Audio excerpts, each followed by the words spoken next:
सर्वांना श्री स्वामी समर्थ. सकाळी छान अशी तयार वगैरे झाली, चहा वगैरे घेतला आणि मला जायचं होतं दिंडोरीला. वारकऱ्यांसाठी ज्याप्रमाणे पंढरी, अगदी त्याच पद्धतीने आम्हा सेवेकऱ्यांसाठी मात्र गुरुमाऊलींनी आमच्या दिंडोरी उभी केली. त्यासाठीच आम्ही आलो होतो दिंडोरीला. माऊलींचं बोलवणं आलं आणि आपण येत नाही असं कधीच होत नाही. ना ध्यानात ना मनात. मात्र माऊलींचं बोलवणं आलं आणि सर्व काही महिला आम्ही 2 गाडी भरून इथे दिंडोरीला आलेलो होतो.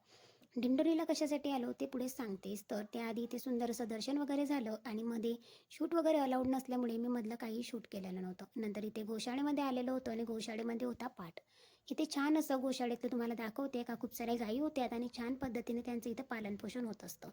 त्याच पद्धतीने दुर्गा सप्तशती इथे पाठ सुरू होता. दुर्गा सप्तशती पाठाचं वाचन वगैरे झालं. त्यामध्ये छान असा गरमागरम कडक अद्रकवाला चहासुद्धा आम्हाला मिळाला. सेवासुद्धा होऊन जातात, सर्व महिलांमध्ये एन्जॉयसुद्धा होतो आणि आपण कुठेही जास्त बाहेर जात नाही तर आपलं मूडसुद्धा फ्रेश होतं. आणि आज माऊलींचं दर्शन झालं. माऊलींचं दर्शन म्हटलं म्हणजे आपल्या जीवनाचंही सार्थक होत असतं. आपले गुरु भेटतात, याहून अधिक काय पाहिजे, मला तर हेच नको. इथे लगेचच शेत होतं बाजूला, श्रमदानाची सेवा दिलेली होती, ती सेवा करत होत्या बायका.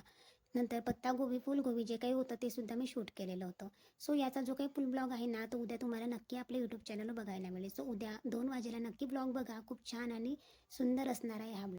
तर असा इतका सुंदर आणि गोड असा होता माझा आजचा दिवस. सो उद्याचा ब्लॉग मात्र नक्की बघा. तुम्ही जर आपल्या चॅनलला सबस्क्राईब केलं नसेल तर चॅनल सबस्क्राईब करा. इन्स्टा पेजला मात्र नक्की फॉलो करा. बाय.